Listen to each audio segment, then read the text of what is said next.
Tes, tes.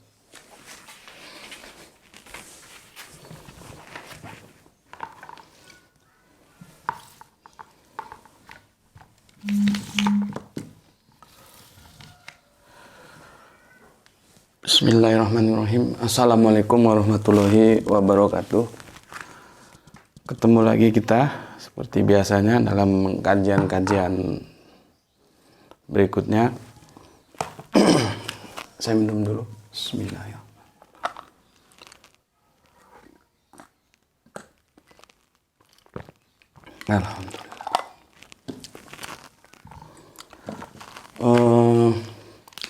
Kali ini kita akan membicarakan tentang apa yang sedang banyak menjadi isu bersama, yaitu tentang mu'alaf bohong. Jadi diskusi kita hari ini tentang mu'alaf, begini ya, dan bohong.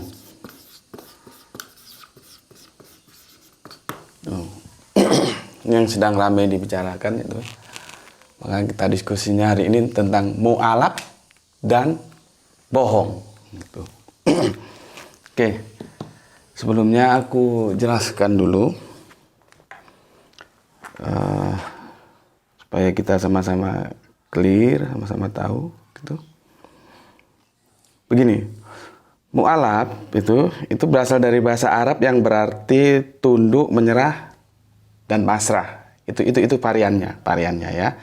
Dalam bahasa Arabian itu mu'alaf itu adalah tunduk, menyerah, dan pasrah, atau bisa juga lunak, artinya melunakkan hatinya gitu. Tinggal bagaimana narasinya nanti terjalin, dia akan memilih makna yang mana itu terserah saja gitu loh. Sedangkan dalam perspektif Islam itu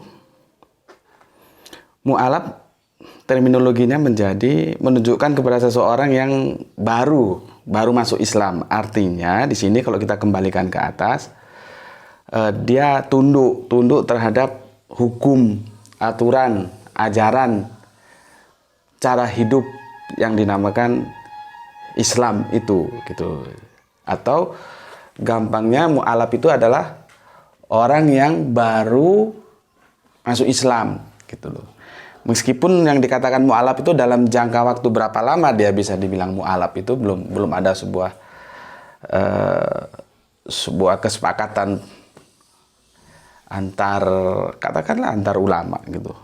Apakah kalau sudah setahun dia sudah tidak bisa disebut ulama, 2 tahun, 3 tahun, itu belum ada kesepakatan. Tapi intinya mu'alaf itu adalah orang yang baru masuk ke dalam Islam tuh. Jadi itu mu'alaf. Sekarang bohong. Apa? Aku tulis dulu. Bentar. Ini baru masuk ke dalam Islam. Sekarang apa bohong itu? Ini mu'alaf ya. Sekarang apa bohong itu? Bohong itu adalah membicarakan, menyatakan, menyampaikan sesuatu yang tidak benar ya. Menyampaikan sesuatu itu bisa berita atau apa dan lain sebagainya yang tidak benar. Dia berbohong, dia menyampaikan sesuatu yang tidak benar. Nanti repot lagi, apa benar itu? Gitu. Benar itu kesesuaian antara pernyataan dan kenyataan, itu benar. Misalkan hari ini ada sebuah pernyataan, Gus Betik lagi memberikan kajian. Nah, itu pernyataannya, lalu samakan dengan kenyataannya. Benar nggak lagi memberikan kajian? Oh ternyata benar. Nah itu berarti benar gitu loh. Misalkan pernyataannya begini, Gus Bekti hari ini ke Surabaya. Nah, sesuaikan dengan itu pernyataan, sesuaikan dengan kenyataannya. Oh enggak, ternyata Gus Bekti lagi diskusi sama teman-teman. Nah, berarti itu tidak benar, berarti itu bohong gitu loh. Jadi benar itu adalah kesesuaian antara pernyataan dan kenyataan gitu loh. Itu namanya benar. Kalau itu tidak sesuai namanya tidak benar, yaitu bohong tadi gitu loh. Mu'alaf itu adalah personal orang yang baru masuk ke dalam Islam gitu ya. Dikatakan mu'alaf dalam jangka waktu sampai berapa lama dia? Setahun, 2 tahun, 3 tahun belum ada kesepakatan tentang itu gitu loh. Apakah kalau sudah 3 tahun masih disebut mu'alaf gitu kan, kita belum juga menemukan sebuah kesepakatan untuk itu. Sebentar, minum dulu. Bismillah.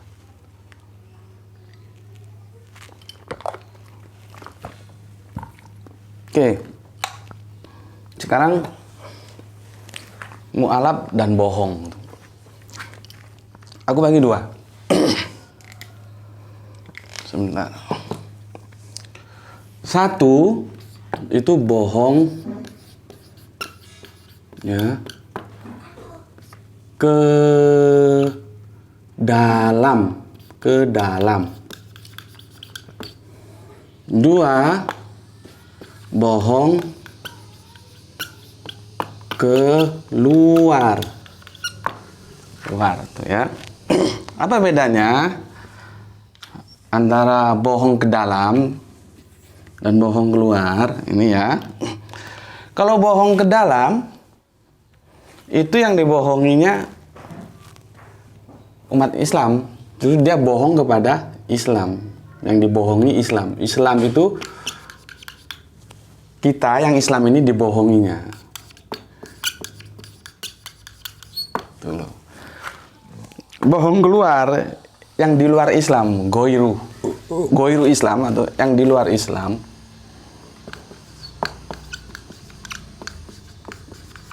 Yang dibohonginya.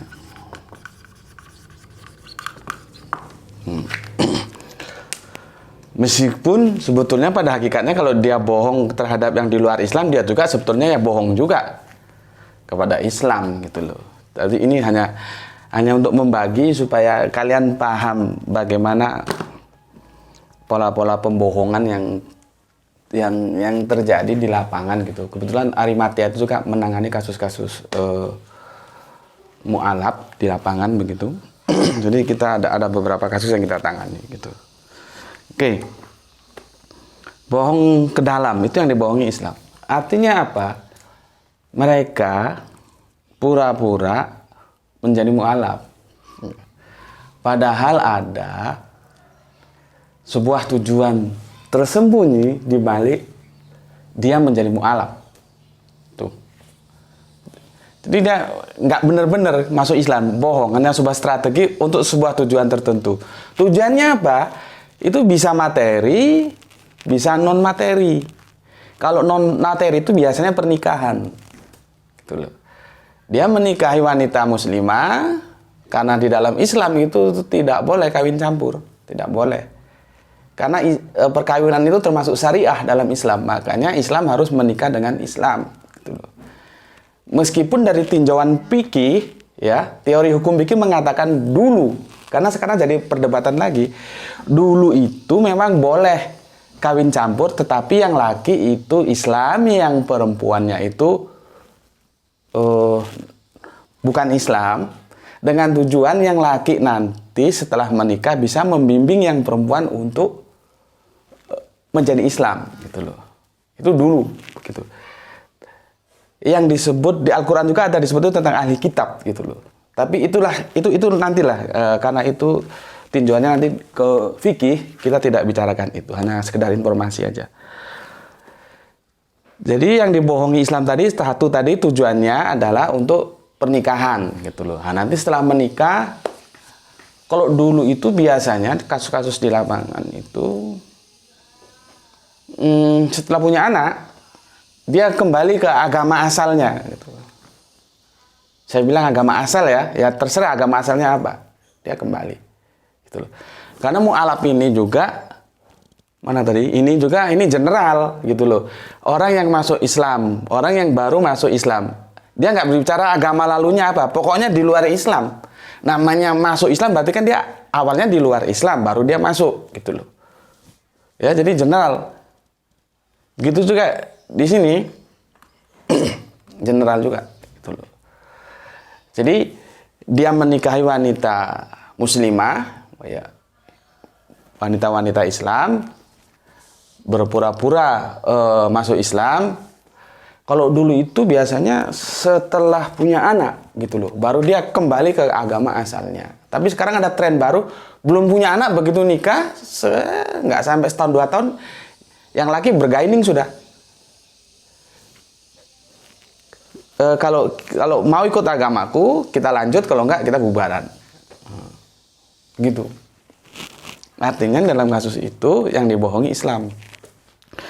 Lalu bagaimana sikap Islam gitu loh, sikap kami sebagai umat Islam? Intinya begini, kami tidak boleh menghakimi hati gitu loh, tidak boleh, karena hati itu ada di dalam, hanya Dia dan Allah yang tahu apa yang ada dalam hatinya gitu loh.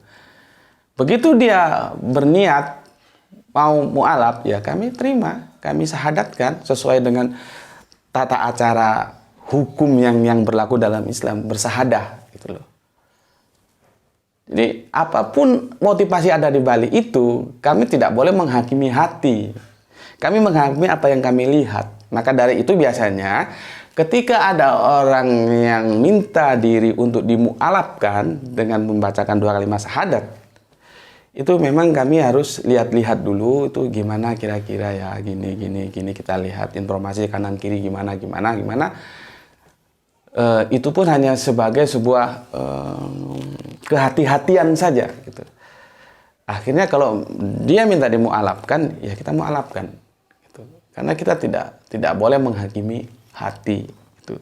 Jadi kalau dibilang orang Islam banyak yang kecolongan, banyak yang tertipu gitu. Bukan. Kami bukan kecolongan, bukan tertipu. Karena ya itu, kami tidak boleh menghakimi hati. Biar itu urusan dia sama Allah gitu loh. Kalau dia mau berbohong, itu urusan dia sama Allah. Begitu dia punya niat dan kami anggap niat itu baik, positive thinking ya kami syahadatkan gitu. Tapi walaupun demikian tentunya kami ada sebuah kehati-hatian gitu. Oke. Itu yang motivasinya pernikahan, jadi dia berbohong tuh. Nih, selanjutnya aku bacakan dulu.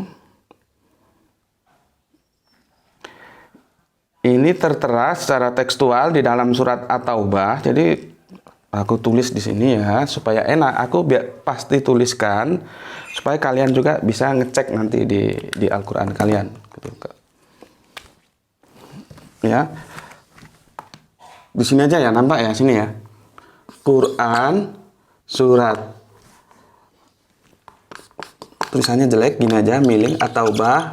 Perhatikan nomornya aja ya, nomor suratnya ya.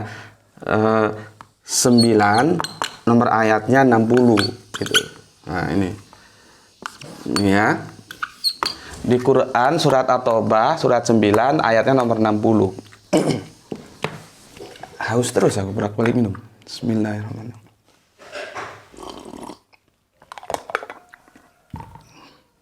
Oke. Aku baca terjemahannya aja, nanti kau cek di Al-Qur'anmu gitu. Bismillahirrahmanirrahim. Sesungguhnya zakat itu hanyalah untuk orang-orang fakir, orang-orang miskin, amil zakat, terus yang dilunakkan hatinya dalam kurung mu'alaf. Saya lanjutkan lagi. Untuk hamba sahaya, untuk orang yang berhutang, untuk jalan Allah, dan untuk orang yang sedang dalam perjalanan sebagai kewajiban dari Allah. Allah Maha mengetahui, Maha bijaksana. Kita fokus dari sekian, ada sekitar 9 ini atau berapa ini. Dari sekian golongan yang bisa menerima zakat itu kita fokus ke yang dilunakkan hatinya. Itu kalau di sini tuh kita ke Arabinya itu mu'alaf. Tuh. mu'alaf gini. Aku bacakan begini ya. Inama sodako lil fuqara'i wal masakin wal amalina alaiha wal mu'alafati. Mu'alaf ya. Bla bla bla bla bla gitu. Jadi di sini mu'alaf, di sini terjemahannya dia yang dilunakkan hatinya. Seperti tadi dari tinjauan lugotan, tinjauan bahasa tentang mu'alaf. Di sini terjemahannya mengambil diksi terjemahan yang dilunakkan hatinya. Gitu. Artinya apa? Mu'alaf itu berhak dapat santunan. Gitu. Dapat. Al-Quran mengatakan begitu. Ya harus kita beri. Gitu loh.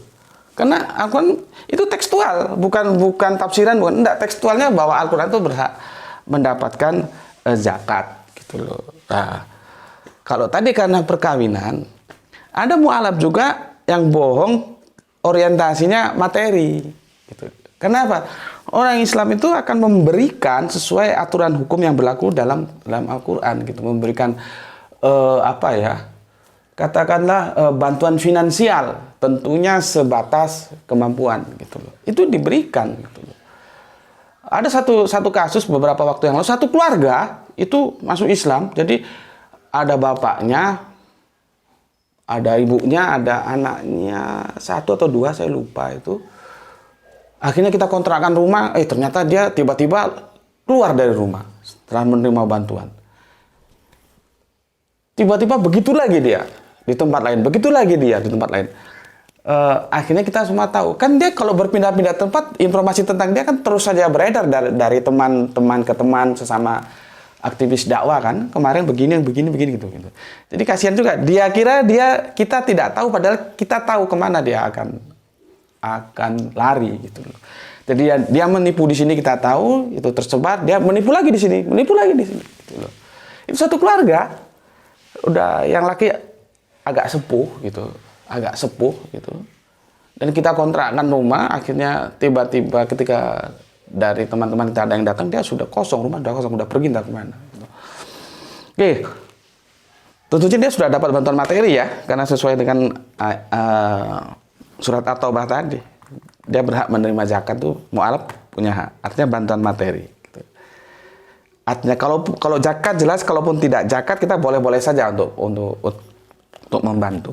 Bahkan yang baru-baru ini terakhir dari Haji Heri Arimatea Samarinda di Kalimantan Timur sana, tapi kasusnya di daerah nyebrang lagi dia ke Pasir sana bersama Pak Syahrani itu.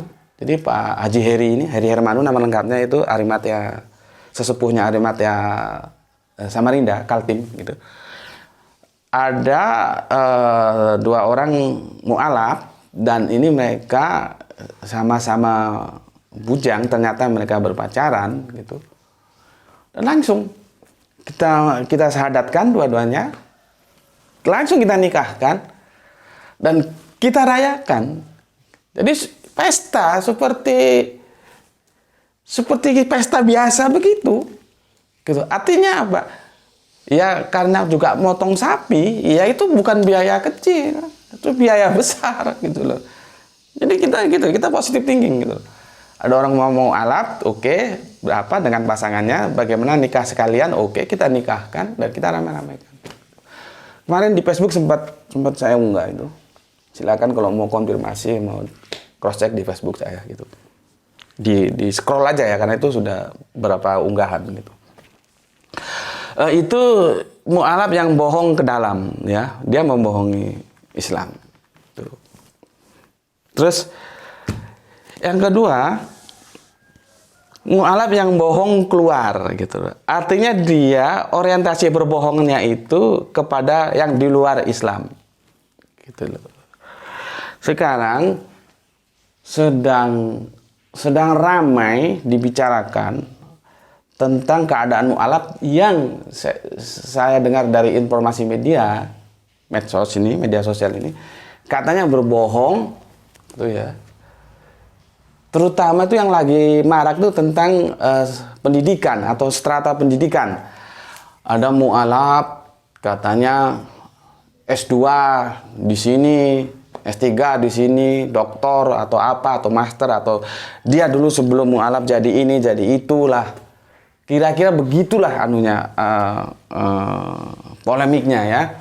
Jadi berbohong dari sudut pandang strata pendidikan juga intelektual juga begitu. Status sosial itu status sosial bukan kekayaan ya. Status sosial tentang dia di sana jadi katakanlah jadi tokohnya, jadi apanya begitu. Tapi yang lagi marah itu fokus masalah pendidikan gitu loh. Ada mualaf yang katanya berbohong dia alumni ini sampai strata 3, doktoral gitu. Ternyata tidak begini-begini. Itu polemik rame gitu. Begini. Aku tidak dalam posisi menghakimi gitu loh. Tidak. Karena aku juga harus berada di tengah. Mana yang benar aku tidak tahu. Karena ini kan liar ini berita ini. Dan tidak pernah ketemu antara yang mengatakan bohong dan yang mengatakan yang dikatakan berbohong juga tidak pernah ketemu. Kalau bisa ketemu satu meja kita bisa bicara, kan bisa enak itu. Bagaimana duduk permasalahannya sih gitu loh. Karena apa? Sekarang informasi itu begitu luas gitu dan bisa saja menjadi informasi yang bertambah dan berkurang. Itu biasalah namanya orang bicara kan. Dari sana bertambah, dari sini kemudian berkurang, tidak seperti yang sesungguhnya gitu. Jadi kalau menurut aku sih seharusnya ada ketemulah gitu. Ketemu duduk bareng gitu. Masalahnya di mana? Kalau bohong-bohongnya di mana? Kalau tidak bohong ya ternyata dia memang tidak bohong gitu loh. Dia memang berpendidikan S3 misalkan, dia pernah jadi tokoh di komunitas agama yang dahulu misalkan. Bicarakan aja baik-baik gitu loh. Jadi aku tidak dalam kapasitas menghakimi gitu ya. Oke, enggak. Karena bagaimana aku mau menghakimi, aku belum tahu mana yang benar. Mana yang bisa dipercaya antara dua polemik ini. Kan karakter polemik itu ya begitu kan, saling saut menyaut gitu loh. Oke. Aku akan ceritakan dulu, ini cerita cerita yang banyak orang sudah tahu lah gitu, familiar gitu. Jadi dulu begini, ada seorang pemuda itu tertarik terhadap Islam gitu loh. Setelah dia lihat tetangga kanan kirinya hidup dalam aturan Islam, kok dia tertarik gitu ya. Ini asik ini Islam ini gitu. Dia tertarik. Akhirnya dia berpikir, bagaimana kalau saya masuk Islam? Gitu loh. Tetapi dia juga sadar, dia sudah terbiasa oleh kebiasaan-kebiasaan buruknya, yang itu dilarang keras dalam Islam, gitu loh. Yaitu berzina, gitu loh. Berzina, gitu loh. Namun demikian, karena begitu hasratnya ingin masuk Islam akibat tertariknya terhadap tetangga-tetangga dan lingkungan yang sudah pada masuk Islam itu, dia menemui Kanjeng Nabi. Akhirnya sama Kanjeng Nabi ya diterima dia mau masuk Islam dan dikasih satu syarat, dan syarat itu tidak ruwet, tidak bertele-tele, tidak macam-macam, tidak. Hanya satu syarat dari Kanjeng Nabi bahwa kau setelah masuk Islam jangan berbohong. Itu aja. Sederhana kan? Jangan bohong gitu. Jadi Nabi berpesan jangan bohong. Sudah, nggak ada ABCD, nggak ada. Cukup A aja. Jangan bohong, selesai gitu. Akhirnya si pemuda itu gembira lah. Dia senang. Oh ternyata syaratnya mudah ya. Jangan bohong. Akhirnya pada suatu ketika niat buruknya yang berasal dari kebiasaan buruk masa lalunya berzina itu datang lagi, kambuh lagi. Disitulah terjadi pertarungan antara baik dan buruk gitu, di dalam hatinya gitu. Hati ini nanti yang akan menjadi hakim setelah dia dikirim oleh otak ya, ditimbang-timbang masuk ke dalam hati, mana yang akan diambil antara berzina dan tidak berzina gitu loh. Masing-masing beresiko. Kalau dia berzina, kalau nanti dia ketemu Kanjeng Nabi ditanya, dia kalau mengatakan terus terang berarti itu sebuah pelanggaran berat. rajam hukumnya kan. Kalau dia tidak mengatakan sesungguhnya berarti dia berbohong. Padahal dia sudah dipesan tidak boleh bohong. Gitu loh. Terjadi pertarungan di sana, pertarungan pilihan mana yang akan diambil gitu loh. Akhirnya dia tahu ternyata tidak sesederhana yang dia rasakan gitu loh. Benar pesannya Kanjeng Nabi itu jangan bohong. Sederhana kalau kita lihat di situ, tapi aplikasi dari jangan bohong ini itu luas dan itu berat bagi orang-orang yang merasa berat sih. Tapi kalau dia sudah memang ingin berubah dari kehidupan yang dulu mat, kehidupan yang gelap masuk kehidupan nur, kehidupan cahaya yang terang, yang jelas, yang bersinar dalam aturan-aturan Islam, ya itu tidak ada yang berat gitu loh. Tapi dari kisah itu yang perlu aku sampaikan bahwa ketika Anda mau masuk Islam, Anda akan menjadi mu'alaf. Islam itu baik, mulailah dengan sesuatu yang baik. Apa artinya? Kita belajar dari cerita itu, jangan bohong. Jangan bohong. Jujur, katakan apa adanya. Karena apapun keadaan masa lalu Anda, itu setelah Anda masuk ke dalam itu ibarat kita kembali ke titik nol gitu loh. Yang penting begitu sudah masuk Islam, hidup dalam aturan Islam. Kerjakan perintahnya, jauhi larangannya. Selesai sudah. Apapun masa lalu Anda itu, mau Anda doktor, mau S3, mau bekas kepala sidang ini, sidang itu nggak dihitung. Itu bukan sebuah masalah gitu loh. Nggak perlu kita berbohong, nggak perlu, nggak ada artinya. Bagi Allah strata akademik itu nggak ada artinya. Itu hanya berbicara di dunia aja. Kalau memang itu kalau memang itu tidak perlu dan itu bukan sebuah syarat untuk menjadi mu'alaf, nggak ada syaratnya Anda mu'alaf harus S1, S2, nggak ada. Untuk apa itu? Kita expose gitu. Tetapi kalau memang diekspos ya tidak ada masalah juga sebetulnya selama itu tidak bohong. Itu ya. Jadi inti kajian kita hari ini, diskusi kita hari ini ya, bahwa mu'alaf itu jangan bohong. Mu'alaf siapa ya? Semua general. Anda yang belum mu'alaf nanti mau mu'alaf ataupun yang sudah mu'alaf, jangan bohong, jangan bohong. Islam itu baik, maka awali dengan sebuah kebaikan. Apa? Jujurlah berkata. Gitu. Jadi aku ulangi supaya jangan salah paham lagi.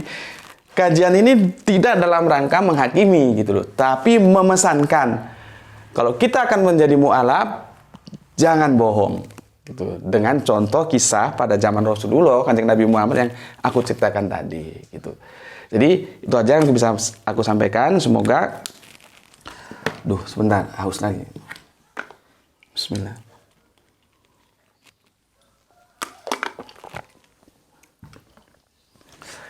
Begitu yang bisa aku sampaikan. Semoga kajian kita hari ini bisa menjadikan sebuah wacana yang mencerahkan gitu untuk kedepannya gitu. Gitu aja. Terima kasih. Assalamualaikum warahmatullahi wabarakatuh.